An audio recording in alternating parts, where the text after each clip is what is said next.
Assalamualaikum warahmatullahi wabarakatuh. Perkenalkan, nama saya Bimo Reski Pratita dari kelas 11 TKJ 1. Di sini saya akan menjelaskan tentang apa itu sistem operasi Linux. Oke, langsung saja. Pembahasan utama kita di video kali ini ada pengenalan sistem operasi, apa itu Linux, mengapa kita harus belajar Linux, keunggulan dari sistem operasi Linux, OpenSearch dan closed search, distribusi Linux, arsitektur Linux, CLI, UI, dan integration. Langsung ke pembahasan pertama, yaitu pengenalan sistem operasi dan Linux. Oke, sistem operasi merupakan perangkat lunak, sistem yang mengelola perangkat keras atau hardware dan perangkat lunak atau software sebagai jembatan bagi manusia. Sistem operasi berfungsi untuk manajemen proses, mengatur jalannya aplikasi, dan juga mengatur alokasi CPU.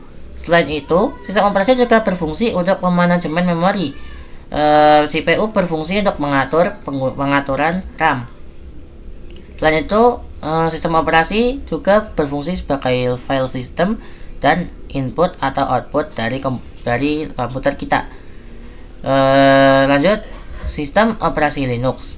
Sistem operasi Linux adalah sistem operasi berarsitektur Unix-like yang bersifat open source di bawah lisensi GNU General Public License (DPL).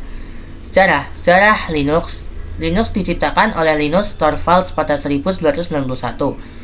Untuk Linux, dia ini multi-user atau banyak pengguna yang aktif secara bersamaan. Selain itu, Linux juga multitasking atau dapat menjalankan banyak proses secara efisien. Oke, lanjut. Mengapa belajar Linux? Standar infrastruktur global Linux mendominasi cloud, AWS, GCP, Azure, server web, dan juga superkomputer. Dan Linux juga termasuk syarat mutlak bagi developer, DevOps, sysadmin, cybersecurity, dan backend engineer. Ini adalah skill karir utama untuk pekerjaan seperti DevOps, sysadmin, dan cybersecurity, serta backend engineer. Selain itu, Linux juga memiliki akses dan kontrol penuh, akses root penuh untuk komunikasi mendalam tanpa ikatan vendor. Lanjut, unggulan sistem operasi Linux. Untuk keunggulan sistem operasi Linux ada stabilitas dan performa. Stabilitas dan performa dari sistem operasi Linux, dia ini sangat stabil, jarang mengalami crash, dan juga sangat hemat penggunaan RAM atau CPU. Keamanan sistem operasi Linux termasuk kuat. Sistem hak akses yang ketat membuat Linux sangat tangguh terhadap malware atau virus. Dan juga keunggulan yang lain adalah dukungan komunitas. Linux memiliki komunitas global yang sangat aktif menyediakan pembaruan keamanan dan dokumentasi secara cepat. Lanjut ke open search dan juga closed search. Di sini ada sebuah tabel yang membandingkan open search dan juga closed search. Seperti di sini, kode sumber untuk open search dia dapat dilihat, diubah, dan didistribusikan bebas. Berarti semua orang bisa melihat dan mengubahnya. Sedangkan closed search, dia ini sangat dirahasiakan secara ketat oleh vendor dan biaya dan juga lisensi. Untuk open search, lisensi atau biayanya itu gratis. Sedangkan closed search, mereka ini berbayar atau membutuhkan lisensi resmi. Untuk keamanan, open search audited oleh komunitas global secara cepat. Lalu untuk closed search, mereka ini tergantung pada siklus update resmi dari vendor. Untuk kustomisasi sistem, open search ini memiliki tingkat penuh hingga ke kernel OS atau operasi sistem. Sedangkan cloud search, mereka ini terbatas pada opsi bawaan antarmuka. Itulah tabel perbandingan antara open search dan juga closed search. Lanjut, ekosistem distro Linux. Untuk distribusi Linux, mereka ini ada 3, Debian atau Ubuntu. Debian atau Ubuntu sangat ramah untuk pengguna, sangat stabil, dan memiliki ekosistem aplikasi terbesar Pilihan utama untuk pemula, desktop dan juga cloud. Di selain itu juga ada Mint, Kali, Ubuntu.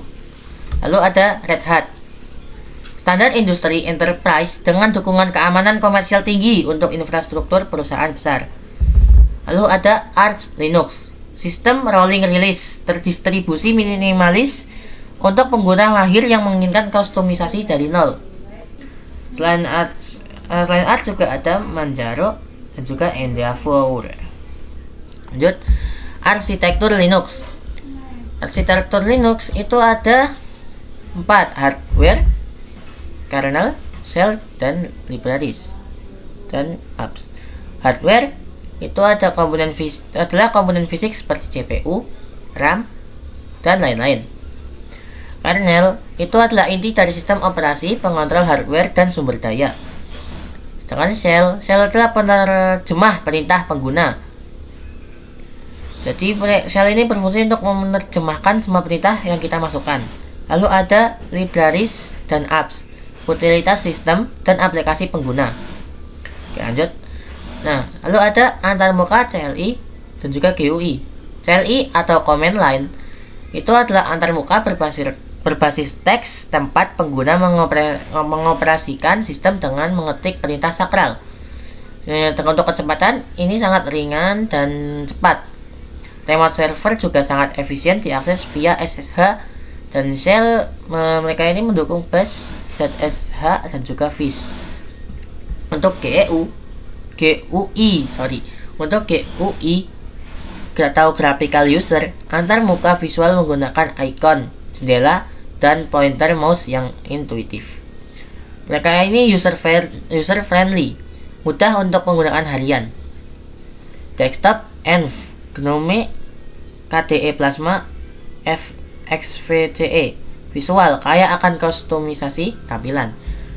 Untuk contoh dari CLI dan GUI mungkin belum bisa saya tunjukkan.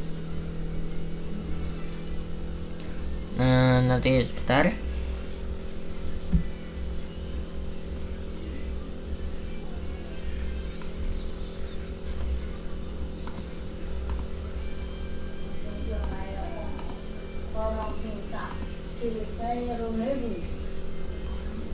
Oke.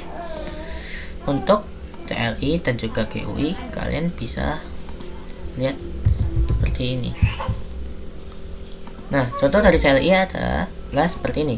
Kode program seperti ini ya. Ada juga yang begini. Ini adalah CLI yang menggunakan berbasis tulisan. Lalu ada juga GUI.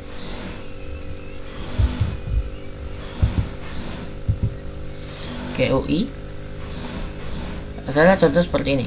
Nah, ini juga termasuk GUI. Seperti ini nih, contoh GUI.